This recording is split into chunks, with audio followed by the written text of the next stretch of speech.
Hello everyone, welcome back to MB classes labeled on HRM. In yesterday's video, we will discuss about group meaning, nature, type and characteristic. Today, we will discuss about the group development and group property. Whenever you are in college, study group, sport team, cooperation tasks, you are a part of group. Understanding how these groups are formed, grow and inherent characteristic and define them crucial for anyone who want to work effectively with another. Firstly, we understood the group development. We have a 5 stage: forming, storming, norming, performing and group property. We will discuss on these two category in detail. Firstly, understood what is the group development. Group development is not a static entity. These are dynamic. It's just not a 5 people in a room instantly having a high performing team. They evolve over a time. ऐसा नहीं group में सिर्फ 5 ही लोग हैं और सिर्फ बैठे हुए हैं, ऐसा नहीं. जब वो आपस में वर्क करते, इंटरेक्ट करते, परफॉर्म करते, जब ये हमारा ग्रुप परफॉर्म होता है. Most forms this model accepted how group develop come from the Bruce Strickman. वो आइडेंटिफाई 5 डिस्टिंक्ट स्टेजेस. इनिशियली उसने 4 स्टेजेस दी थी, बाद में इसमें एक स्टेज और आपकी ऐड हो गई थी. ठीक है. He added a 5th stage, adjourning, collaboration with the Mary and Jason. Then come to the core concept. Group are not static, they are alive, they evolve like a human, infancy, adolescence and adulthood. ऐसा नहीं है group एक बार आपने बना दिया ना form. उनकी एक लाइफ साइकिल है, उनकी एक स्टेज है. वो किस जैसे एक बेबी डेवलप होता है ना, इन्फेंस, एडोलसेंस एंड अडल्टहुड, ऐसी ही ग्रुप है. ग्रुप की भी स्टेजेस होती हैं. You can not expect a new to perfectly perfect. आप ऐसे नहीं कर सकते हो कि एक फर्स्ट डे ही वो अच्छे से आपकी टीम परफॉर्म करे. They must pass through the specific development hurdle first. जब हम किसी कहीं पहली बार जाते हैं तो हमें कुछ हर्डल्स पास करने होते हैं, तभी हम धीरे धीरे उस नेचर को, उसके ग्रुप के लोगों को समझ पाते हैं. These are the 5 stage of Tuckman of group development. First one is a forming, मतलब आप एक दूसरे के बारे में अंडरस्टैंड करने की कोशिश कर रहे हो. फिर स्टॉर्मिंग, जब आपके कंफ्लिक्ट अराइज होते हैं. Then norming, then rule regulation होते हैं. देन परफॉर्म, जब आप एक साथ काम करते हो.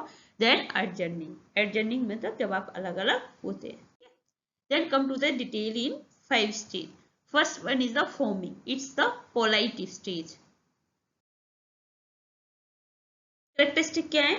Member are unsure about the group purpose. अभी हम जब फर्स्ट टाइम किसी ग्रुप में एंट्री करते हैं तो हमें उनका पर्पज क्या है, उनका स्ट्रक्चर क्या है, उनकी लीडरशिप क्या है, ये हमें पता नहीं होता. तो this stage is characterised by the great deal of uncertainty about the group purpose, structure and leadership.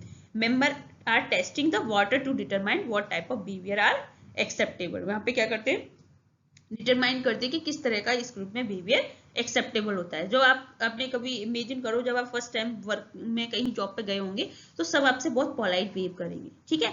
तो ये क्या है, लेकिन आप जब धीरे धीरे देखोगे तो सब उसमें धीरे धीरे उसमें चेंजेस होते जाएंगे. ये वही फेज है. ठीक है. इसमें क्या है, testing the water. People are polite, watchful and guard. आपको देख भी रहे हैं, आपको वो भी कर रहे हैं और आपसे पोलाइट भी बात कर रहे हैं. They are try to determine what behaviour are acceptable. मतलब उस टाइम हम देखते हैं कि क्या उनका बिहेवियर एक्सेप्टेबल है. Then dependence, member look to the leader for direction and guidance. जो फर्स्ट स्टेज होती है उसमें हम सब क्या, क्योंकि आप फर्स्ट टाइम किसी वर्क में जाओगे तो पहले जो लीडर बोलेगा उसको ये आप फॉलो करोगे. कि इमोशन क्या होता है यहाँ पे, क्या एंजाइटी और क्यूरियोसिटी. क्योंकि आप जब कहीं नई जगह जाओगे या तो ये आपको क्यूरियोसिटी होगी या फिर आपको एंजाइटी होगी. तो ये क्या होती है, फॉर्मिंग. मतलब हम अभी स्टार्ट कर रहे हैं, आप किसी के बारे में नहीं जानते, लेकिन धीरे धीरे आपका फॉर्मिंग स्टेज स्टार्ट हो रहा है. Then second is the storming, the conflict stage है. इसमें क्या होता है, कन्फ्लिक्ट कर रहे होते हैं. Intra group member accept the existence of group but resist the culture impose the individuality. Accept तो कर रहे हैं उस ग्रुप की एग्जिस्टेंस को, बट चेंज होना, अपने आप को इंडिविजुअलिटी चेंज होने से रेजिस्ट कर रहे हैं. ठीक है.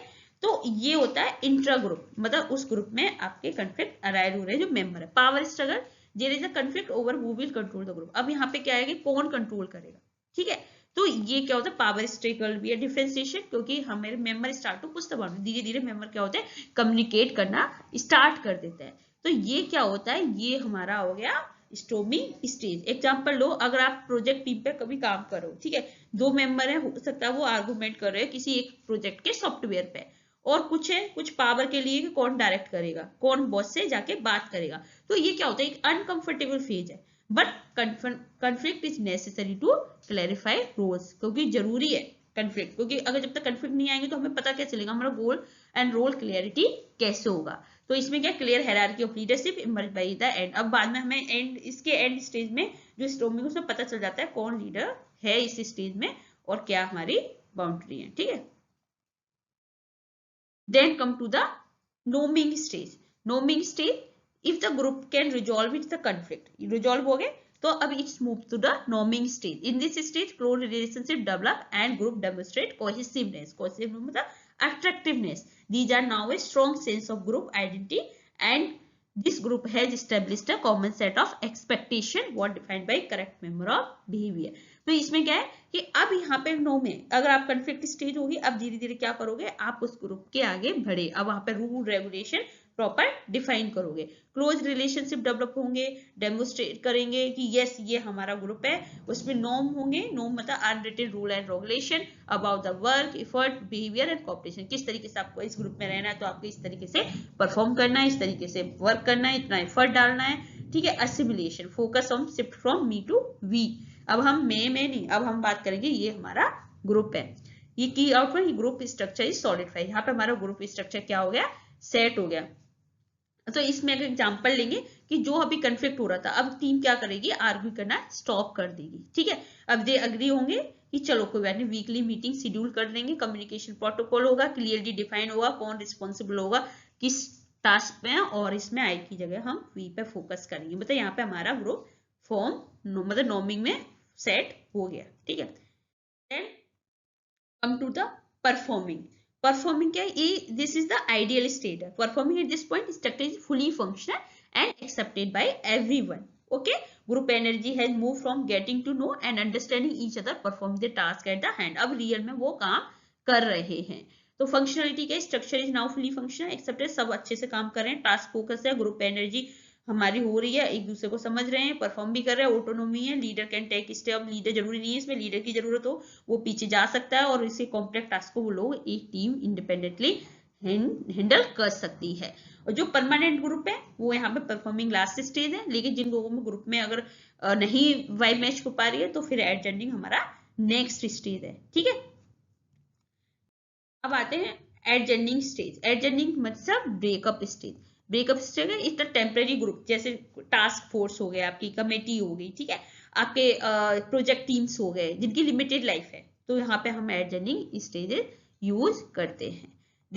इसमें क्या है कि ये आपका इसमें रॉपिंग क्या है, focus to wrapping of activity rather than task performance, ठीक है। इसमें क्या है, हम क्या करेंगे, अब अपनी जो एक्टिविटी है, जो परफॉर्मेंस है, उसको हम मतलब रैप अप करेंगे, पैकिंग करेंगे। जैसे एक एग्जांपल ले लो, जब आप कहीं जॉब में जाते हो, जब आप उस जॉब को छोड़ते हो तो वो एडजस्टिंग स्टेज है ना, जो आपके कलीग हैं जो साथ में काम नहीं कर रहे हैं, कि इमोशन क्या होते हैं, मिक्स होते हैं। Some feel happy about the accomplishment, other feel depressed about the loss of community। मतलब इसमें क्या होता है कि कहीं ना कहीं हम फ्रेंडशिप लॉस हो रहे हैं, हम यहाँ से इमोशनली इतना इन्वॉल्व होते हैं कि हम कहीं जाते हैं तो हमें थोड़ा सा हैप्पी फील नहीं होता, और कुछ कुछ लोगों को बहुत अच्छा हैप्पी फील होता है क्योंकि वो एक अच्छी पोजीशन पे जा रहे होते हैं, ठीक है। इस तरीके से देखो, फॉर्मिंग में क्या होती है, अनसर्टेनिटी होती है, आपको नहीं आइडिया होता कि आप क्या कर रहे हो, तो आप हाउ डू आई फील, तो आप कोशिश करते हो उस ग्रुप में सेट होने की। स्टॉर्मिंग में conflict, who is in charge, power struggle, आपका रिस्पॉन्सिबिलिटी कौन लेगा, कौन किसको ऑर्डर देगा, इस तरीके से इसमें लीडर ही हमारा डिक्टेट करता है। नॉर्मिंग में कोहेसिवनेस, अब ग्रुप एक साथ मिलते हैं, इमोशनली इन्वॉल्व होते हैं, व्हाट डू अदर एक्सपेक्ट में, वो कुछ अब ये देखते हैं क्या मुझे यहाँ इस ग्रुप में अच्छे से परफॉर्म करने के लिए मुझे अपना क्या 100% देना होगा। परफॉर्मिंग में एक्चुअल में फंक्शन करते हैं, how do we do this job, and अर्जेनिंग में सेपरेशन होता है, व्हाट इज द नेक्स्ट, अब हम नेक्स्ट में कहाँ जाएंगे। तो ये हमारी जो टकमेंट की थी, ये हमारी बहुत इंपॉर्टेंट है, एग्जाम में कभी कभी इनका सीक्वेंस पूछ लेता, तो FSN PA कभी कभी इनके बारे में पूछ लेता है, कभी कभी मैच द फॉलोइंग पता होना चाहिए, तो ये आपको अच्छे से याद होना चाहिए। अब ये जो हमारा नेक्स्ट मॉडल था, पंक्चुएटेड इक्विलिब्रियम मॉडल, तो researchers so this group have their own unique sequence of action, first meeting, set of direction, then followed by long period of inertia, basically not much open for a while। मतलब आपने देखा होगा जो टकमैन है क्या, एक linear movement है, सिर्फ ऐसे ही चला, देखा ना आपने। तो आप क्या समझोगे, इसके लिए जो सीक्वेंशियल है, लीनियर प्रोग्रेशन है, और ये कैसा है, नॉन सीक्वेंशियल है, this apply specially for temporary group with a deadline, जहां हमें एक डेडलाइन दी होती है उनके ग्रुप को काम करने के लिए, उनके टास्क को कंप्लीट करने के लिए हमें इस ग्रुप को फॉलो करना पड़ता है। तो ये क्या था, लीनियर है, लेकिन ये ग्रुप क्या है, ये जो हमारा ग्रुप डेवलपमेंट है वो क्या है, नॉन लीनियर है। ठीक है, अब इसके प्रोसेस क्या है, सबसे पहले फर्स्ट वन फेज वन है इनर्सिया। इनर्सिया क्या है, we just mention they exactly halfway between first meeting officially deadline and transition. अब हम इसमें क्या करते हैं, इसमें क्या होता है कि आपको एक डायरेक्शन सेट करते हैं। तो फेज वन में क्या होगा, जब आप किसी ग्रुप में जाओगे तो आपको एक डायरेक्शन दिया जाएगा, पहली मीटिंग में आप उसको फॉलो करोगे। तो यहाँ पे क्या होगा, एक लो परफॉर्मेंस आएगा ना, जैसे मैं अभी फर्स्ट टाइम किसी मीटिंग में जाऊं तो लोग जो मेरा सीनियर बोलेगा मैं उसको फॉलो करूंगी। तो ये क्या है, फेज वन है इनर्शिया का। देन सेकेंड है mid point transition. Mid point transition क्या, जब हमारा कोई भी टास्क है वो 50% कंप्लीट हो गया, अब क्या होगा, या तो हमें क्राइसिस होगा कि हमारे पास टाइम नहीं बच रहा, हमें जल्दी से काम करना है, या हमें वेकअप कॉल आएगा, we are running out of time. तो इस टाइम पे क्या होता है, मिड पॉइंट ट्रांजिशन है, मतलब इस टाइम पे आपको ऐसा लगता है कि हमारे पास टाइम नहीं है और हमें अपना कंप्लीट टास्क करना है। देन फेज टू एग्जीक्यूशन, अब ब्रस्टेज ऑफ चेंज होगा, न्यू पर्सपेक्टिव होगा, हाई परफॉर्म। अब क्या करा आपने, जो एग्जीक्यूशन किया, अब आपके पास टाइम नहीं था तो आपने क्या हुआ, अच्छे से परफॉर्म किया और अपने टास्क को कंप्लीट किया। तो this is called the punctuated equilibrium model in given the three phase. Phase one is the inertia, just आपने डायरेक्शन दिया और आप उसे फॉलो करो। देन मिड पॉइंट पे आपको अलर्ट किया, देन एग्जीक्यूशन में आपने एक नया ट्रांजिशन देखा, अपने टास्क को फिनिश किया, just like this. Phase one inertia मतलब यहाँ पे लोग आप जस्ट लीडर है जो बोल रहे हैं वो आप डिस्कस करो। ट्रांजिशन में तो 50% जब आपकी डेडलाइन बचती है तो रिवॉल्यूशन है, क्राइसिस है, we are running of time, do fast आपने देखा होगा, वेकअप कॉल आते हैं। देन फेज टू में आपने वो अचीव कर लिया। Long period of stability interpret by brief radical climate. Okay, then come to the second point, group property. आपको पता है हमने ये तो पढ़ लिया कि ग्रुप डेवलप कैसे होते हैं, अब ये पढ़ें कि कैसे ग्रुप फंक्शन करते हैं। तो इनमें क्या है, स्टेफन पी रोवेन ने क्या किया, 5 की प्रॉपर्टी दी थी। फर्स्ट क्या थी हमारी, role, second is the norm, then status, size and cohesiveness. So we look how group develop over time. Now we shift gear, look at the fundamental property that define group at any stage. These properties shape the behavior, member of performance, and the group itself. We will look at the 5 property. First one is the role. देखो इस तरीके से role क्या है, then norms, status, size and cohesiveness. First come to the roles. Role क्या था, all group member are actor. ठीक है, शेक्सपियर सर ने कहा all the word stage and all the men women merely player. The same is true in the group. Role is the set of expected behavior pattern. Role क्या है कि लोग आपसे expect कर रहे हैं कि आप जैसे मैं एक टीचर हूँ तो आप क्या एक्सपेक्ट करोगे कि मैं अच्छे से पढ़ाऊं, या एक हाउस वाइफ वो अच्छे से कुकिंग करे, ठीक है, एक मैनेजर वो अच्छे से अपना काम मैनेज करे। ये होते हैं हमारे रोल्स।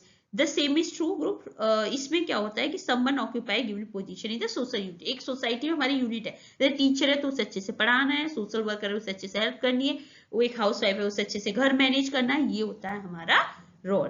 तो अगर हमें अब इसमें भी हमें एक अलग अलग रोल की जरूरत होती है, बोथ इनसाइड एंड आउटसाइड। जैसे घर में मैं हो सकता है हाउस वाइफ हूँ लेकिन बाहर में एक टीचर, ठीक है। तो अब एग्जाम्पल ले सकते हैं हम, अब इनमें देखेंगे किस किस तरह की हमारी आइडेंटिटी होती है। तो एग्जांपल ले सकते हैं कि जैसे मैंने अभी एग्जांपल दिया कि घर में मैं एज ए हाउस वाइफ का रोल आइडेंटिटी का कर रही हूँ और बाहर मेरा एज ए टीचर है। तो रोल आइडेंटिटी क्या है, एक एटीट्यूड है, बिहेवियर है जो आपके रोल के साथ चल रहे हैं। When promoted to a manager your behaviour change fit to identity. जब आपको एक पोजीशन दी जाती है तो उसी के बेसिस पे आप अपना बिहेवियर करते हो, तभी तो आपको आइडेंटिफाई करते हैं। जैसे आप मैनेजर हो तो मैनेजर की तरफ बिहेव करोगे तो आपकी रोल क्या हो गया, एज ए मैनेजर।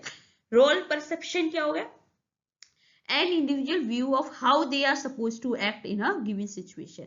मतलब अब हम एक व्यू देखते हैं हर इंडिविजुअल का कि किस तरीके से एक ऐसी सिचुएशन में वो रिएक्ट करते हैं, तो वो कहलाएगा रोल परसेप्शन। आपको पता परसेप्शन क्या होता है, जब हम सेंसेस के थ्रू किसी चीज को परसीव करते हैं, मीनिंग निकालते हैं किसी इन्वायरमेंट से स्कैन करके, तो रोल क्या है, आप किस एक सिचुएशन में किस तरीके से एक्ट कर रहे हो, तो वो हो गया रोल परसेप्शन।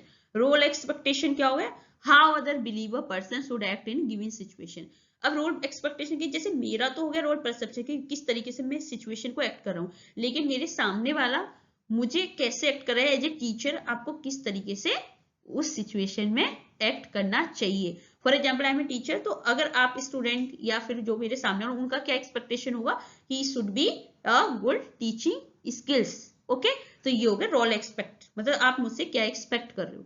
रोल कन्फ्लिक्ट, जब हमारे ये रोल जब डिफिकल्ट होते, जब एक दूसरे से हम रोल मैच नहीं कर पाते, तो आते हैं हमारे role conflict. When compliance with one role requirement make it difficult to comply with another manager who is also close friend of subordinate. Suppose करो कि जब दो रोल एक साथ मिसमैच होते हैं, तब हमारे रोल कन्फ्लिक्ट अराइज होते हैं।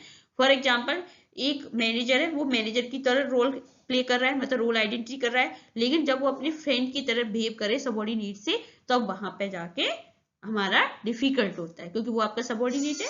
तो यहाँ पे क्लासिक एक्सपेरिमेंट क्या है, जिम्बार्डो से stand for present experiment, how quickly people adopt role identity, किस तरीके से लोग अपने रोल आइडेंटिटी को अडॉप्ट करते हैं। तो रोल क्या हो गया, समझ में आ गया। रोल क्या है, एक एक्सपेक्टेड बिहेवियर पैटर्न है, जो कि हम किसी जो हमारी पोजीशन दी रखी है सोशल यूनिट में, उस तरीके से बिहेव करना is called the roles. Then second is the norms. Norms क्या है, acceptable standard of behaviour, unwritten rule and regulation with the group that are shared by the group member, they act as a meaning influencing the behaviour of group member with in the minimum external control. Norms क्या होगा, acceptable, एक standard of behaviour है कि अगर आप, जैसे suppose अब मैं एक लिविंग स्टैंडर्ड बता दूं, अगर आप मेट्रो सिटी में रहोगे तो आपका जो क्लोथिंग स्टाइल है वो आपका एक्सेप्टेबल है, आप कैसे भी ड्रेस पहन सकते हो। लेकिन जब आप किसी रूरल एरिया में जाते हो, तो वहां का एक नॉर्म्स है कि आप ऐसे वन पीस में नहीं जा सकते ना, तो ये भी तो एक नॉर्म्स है ना उस विलेज का, तो यही कहलाते हैं हमारे norms. Types of norm, performance norms, appearance norms, social arrangement norms and resource allocation norm. Performance norm क्या हो गया, how hard to work, what level at output to achieve, how to get the job done, most common। Performance norm क्या होगा कि जब आप कहीं job कर रहे हो, तो आपको अच्छे से मेहनत करनी है, आपको अपने आउटपुट को अचीव करना है, और आपको अपनी जॉब को पाना है, ठीक है। ये तो परफॉर्मेंस नॉर्म है। परफॉर्मेंस के बेसिस पे जो रूल रेगुलेशन होते हैं माइंडली, जैसे मैं अगर टीचिंग कर रही हूँ, तो मुझे पता है कि मुझे किस तरीके से अपनी टीचिंग को बेटर बनाना है, ये मेरा परफॉर्मेंस नॉर्म है, ठीक है। Appearance norm, how am I looking, dress code, when to look busy, ठीक है, ये हो गया अपीयरेंस नॉर्म। जब आप किसी भी सेटअप में जाओ, जब आप मीटिंग में जाओगे, आप प्रोफेशनल क्लॉथिंग स्टाइल होनी चाहिए। जब आप किसी शादी में जाओगे, तो एक कलरफुल क्लॉथ्स है। जब आप किसी कोई एक्सपायर हो जाए, तो वहां पे आप ऐसे रेड कलर की क्लॉथ्स नहीं पहन सकते। मतलब ये क्या है, एक क्या है, अपीयरेंस नॉर्म है कि आपके ड्रेसिंग कोड को देख के पहचान ले कि आप किस वर्क के लिए आए हो, ठीक है। तो ऐसा नहीं है कि आप कैसे भी वे क्लॉथिंग स्टाइल, जब आप मीटिंग में जाओ, तो your clothes will be professional. Then third is the social arrangement norm. Social arrangement with whom to eat lunch, whether to form friendship and of the job. Social arrangement like किसके साथ आपको lunch है, ये आपका social arrangement है। According to society, किसके साथ आप बैठ के खा रहे हो, किसके साथ आपकी फ्रेंडशिप है, किसके साथ आपका जॉब है, ये सारा आपका सोशल अरेंजमेंट नॉर्म है। Fourth one is resource allocation norm. Resource allocation norm means assignment of difficult job, distribution of resources like पे और इक्विपमेंट। अब आपको पता है किस तरीके से आपको असाइन करनी है डिफिकल्ट जॉब, किस तरीके से डिस्ट्रीब्यूट करनी है रिसोर्सेज लाइक अ पे और इक्विपमेंट। मतलब आपको जो रिसोर्सेज है ना, जैसे किसी को बहुत सारे, हमारे जैसे हमारे एक टीचिंग वर्क होता है, कोई एचआर का, कोई फाइनेंस का, कोई मार्केटिंग का, तो एचआर टीचर के लिए हमें एचआर के स्टूडेंट को पढ़ाना है, मार्केटिंग का मार्केटिंग स्पेशलाइजेशन में। तो इसी कैसे से हमारे रिसोर्स एलोकेशन, जो आपका स्किल है उसके बेसिस पर हम देते हैं। Conformity, adjusting one behaviour to align with the norm to the group. जब हम अपना बिहेवियर एडजस्ट करते हैं उस ग्रुप में अलाइन, उस ग्रुप में आने के लिए, ठीक है, अपना बिहेवियर अलाइन करते हैं उस ग्रुप के नॉर्म से, तो वो क्या कहलाएगा, कंफर्मिटी। अगर मुझे किसी ग्रुप में रहना अच्छा लग रहा है और मैं ग्रुप में आना चाहती हूँ, तो मुझे क्या करना है, अपना जो बिहेवियर है उस ग्रुप के नॉर्म के साथ मैच करना पड़ेगा, तो ये कहलाएगा आपका कंफर्मिटी। हॉथरॉन ने स्टडी की थी हमने, तो उसमें क्या बोला था कि norms on individual worker output and power जो होती है हमारी, वो ग्रुप, हमारे जो बिहेवियर है वो हमारा ग्रुप से ही इन्फ्लुएंस होता है, ठीक है। ये हो गया norms. Then status, third one ये ग्रुप की प्रॉपर्टी है ना, जैसे अभी हमने पढ़ा। थर्ड वन इज स्टेटस, इस रोल हो गया, नॉर्म्स हो गया, and third status is socially defined position और rank given to group of group member by other. जो दूसरे लोग हमारे ग्रुप को, एक सोसाइटी हमें एक रैंक असाइन करती है, is called the status. It is the significant motivator, career major behavior consequences when individuals perceive a disparity between what they believe their status and what other perceive to be. तो अब इसमें क्या होता है, ठीक है। तो अब यहाँ पे क्या होता है कि कभी कभी क्या होता है कि बहुत बिहेवियर कंसिक्वेंसेस देने पड़ते हैं। सपोज मैं फील करूँ कि I am a good teacher, लेकिन अदर परसीव कर रहे हैं कि I am not a good teacher, ठीक है। तो ये क्या हुआ है, तो कहीं ना कहीं यहाँ पे डिस्पैरिटी आ जाएगी, लैक आ जाएगा। तो स्टेटस क्या है, एक रैंक है जो सोसाइटी ने किसी ग्रुप मेंबर ने मुझे दे दी है। सोर्स ऑफ स्टेटस क्या हो सकते हैं, power of a person world over the other. आपकी इसी के बेसिस पे तो हमें स्टेटस वो मिलेगा कि आपके पास कितनी पावर है, ठीक है, आपका पर्सन की कितनी एबिलिटी है जो वो ग्रुप गोल में फुलफिल कर रहा है, कंट्रीब्यूट कर रहा है। ए इंडिविजुअल पर्सन कैरेक्टरिस्टिक कैसे, उसकी इंटेलिजेंस क्या है, उसके पास मनी क्या है। तो हमें पता है कि अगर आप किसी ग्रुप में रहते हो तो आपके स्टेटस किसके बेसिस पे, या तो आपका कितना इन्फ्लुएंस अपने ग्रुप पे, कितना आप अपने ग्रुप के लिए कर रहे हो, या फिर आपका लुक कैसा है, कितना इंटेलिजेंट है, क्या मनी है। तो ये हमारे सोर्स ऑफ स्टेटस है, इसी के बेसिस पे हम स्टेटस डिसाइड करते हैं। अब आता है स्टेटस इनकॉन्ग्रेंस। स्टेटस इनकॉन्ग्रेंस क्या होता है, when a person rank high on one dimension education but low and another leading to discomfort और कंफ्लिक्ट। सपोज करो मैं क्या होता है कि उसका बहुत एजुकेटेड है, ठीक है, वो बहुत अच्छे से स्टडी किया है, लेकिन उसका इनकम नहीं। ये तो कॉमन है इंडिया में कि हम इतना हायर एजुकेशन है लेकिन हमारा क्या है कि लो है। तो यहाँ पे क्या होगा, हमें डिस्कम्फर्ट होगा, कंफ्लिक्ट आएगा, स्ट्रेस आएगा ना। अब बहुत अच्छे एजुकेटेड है लेकिन बात जैसे फॉर एग्जांपल मैं आपको नेट पढ़ा रही हूँ, ठीक है, एक स्टेटस है I am 5 time qualified net, लेकिन अगर मैं बिना नेट क्वालिफाई करे मैं आपको पढ़ाऊंगी तो कहीं ना कहीं आप नहीं पढ़ पाओगे ना। तो यही होता है कि जब आप अच्छे से जो आपने अचीव किया है, तो अगर आप मुझे अच्छे से पढ़ाना आता है तो मुझे उस फील्ड में मास्टर होना जरूरी है। फॉर एग्जाम्पल आपका एजुकेशन बहुत अच्छी है तो आपका एजुकेशन के बेसिस पे आपका अगर जॉब भी बहुत अच्छा होगा तो आपको सेटिस्फेक्शन मिलेगा, अगर नहीं होगा तो आपको डिससेटिस्फेक्शन मिलेगा। Now come to the size. Yes, size affect the group behaviour but affect depend on dependent variable, तो उसके ऊपर क्या क्या डिपेंडेंसी है। तो ये साइज भी बहुत इंपॉर्टेंट पार्ट है। Small group generally faster at complete, जब छोटा ग्रुप होगा तो आप इजीली क्लैरिटी होगी इंस्ट्रक्शन की, आप अच्छे से परफॉर्म कर सकते हो। लार्ज ग्रुप होगा तो प्रॉब्लम सॉल्विंग के लिए तो बेटर होगा क्योंकि इसमें बहुत सारे आइडिया मिलेंगे, लेकिन ये हमारा क्या होगा, पर इसमें हमारा ढंग से फंक्शनिंग नहीं हो पाती है, ठीक है। गेन डाइवर्स इनपुट, मैंने कहा बेटर है प्रॉब्लम सॉल्विंग। अब सोशल लॉफिंग एक टर्म है जो एग्जाम में बहुत पूछा जाता है, रिंगलमैन इफेक्ट बोला जाता है। इसमें क्या प्रोसेस है, इसका मतलब क्या है, इसका मतलब है tendency for individual to expend less effort when working collectively than working individual. जब मुझे ग्रुप में काम करना है तो मैं बिल्कुल भी अपना एफर्ट नहीं दूंगी, जब मुझे इंडिविजुअल काम करना है तो मैं अपना 100% दूंगी। ऐसे कंपनी में लोग होते हैं क्योंकि उन्हें पता है कि इसमें जो भी होगा सब ग्रुप एक दूसरे का काम कर ही लेंगे, ठीक है। तो जब वो ग्रुप में काम होंगे, सोशल लॉफिंग क्या होगी, जब हम लोग ग्रुप में जब कोई इंडिविजुअल काम कम परफॉर्म करता है रेदर देन इंडिविजुअली। जब वो अकेले में काम करेगा तो बहुत अच्छे से कर लेगा, लेकिन जब उससे ग्रुप में काम करा जाएगा तो वो एक दूसरे पे डिले कर देगा responsibility, is called the social loafing. Social loafing क्या होती है, dispersion of responsibility thinking other are not pulling their weight, ठीक है। तो ये है प्रिवेंशन क्या है, सेट ग्रुप गोल डिसाइड करो, इंटर ग्रुप कंपटीशन रखो कि इसमें से भी कौन अच्छे से परफॉर्म करेगा, उसके बेसिस पे हम इवेलुएट करेंगे। तो इससे हमारा सोशल लॉफिंग जो होती है उससे हम जा सकते हैं। तो जितना बड़ा साइज होगा उतना ही हमारा सोशल लॉफिंग होगा। ये क्या है, इनवर्स रिलेशनशिप है। अब है कोहेसिवनेस। कोहेसिवनेस क्या है, is the degree to which member are attract to each other motivate to stay in group. एक कोहेसिवनेस क्या है कि ऐसी डिग्री है जहाँ पे लोग एक साथ रहते हैं और एक दूसरे को मोटिवेट करते हैं। तो कोहेसिवनेस और प्रोडक्टिविटी में रिलेशन क्या होता है, क्योंकि जरूरी नहीं है आप में कोहेसिवनेस हो, लेकिन अगर आपकी प्रोडक्टिविटी नहीं है तो कोई फायदा नहीं है, ठीक है। तो ये किसके डिपेंड करेगा, जरूरी नहीं है आपकी कोहेसिवनेस हाई हो पर प्रोडक्टिविटी भी हो साथ में।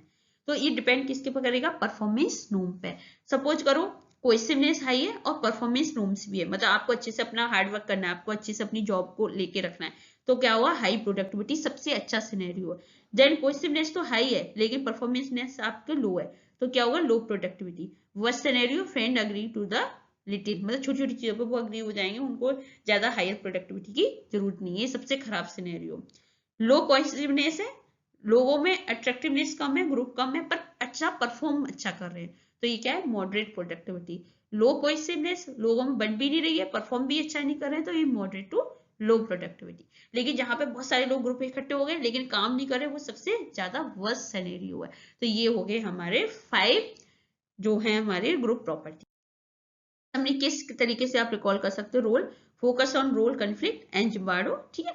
रोल में क्या है, फोकस करते हैं कि रोल कन्फ्लिक्ट नहीं होनी चाहिए, रोल आइडेंटिटी हो गई, रोल आपका अरेंज सोशल अरेंजमेंट हो गए, इनमें रोल परफॉर्म परसेप्शन हो गया आपका, इनमें कन्फ्लिक्ट नहीं आना चाहिए। Norms, focus on conformity. Conformity मतलब जब हम किसी ग्रुप में जाने के लिए अपने बिहेवियर को एडजस्ट करते हैं। साइज, फोकस ऑन सोशल लॉपिंग, मतलब inverse relationship between group size and individual effort.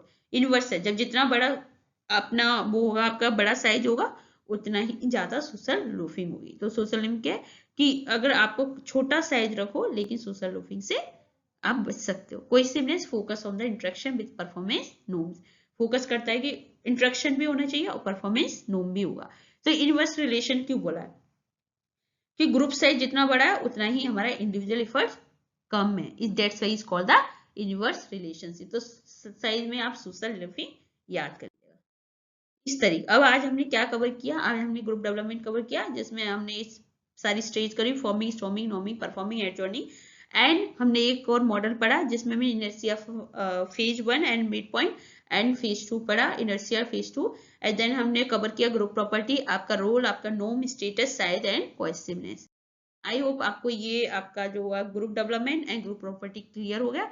कल की जो वीडियो होगी हम पार्ट 3 में आपको पढ़ाएंगे group theory and group decision making. ऐसी जुड़ी रहिए जून 2026 CRF क्रैक करने के लिए। Thank you so much, keep watching, keep sharing.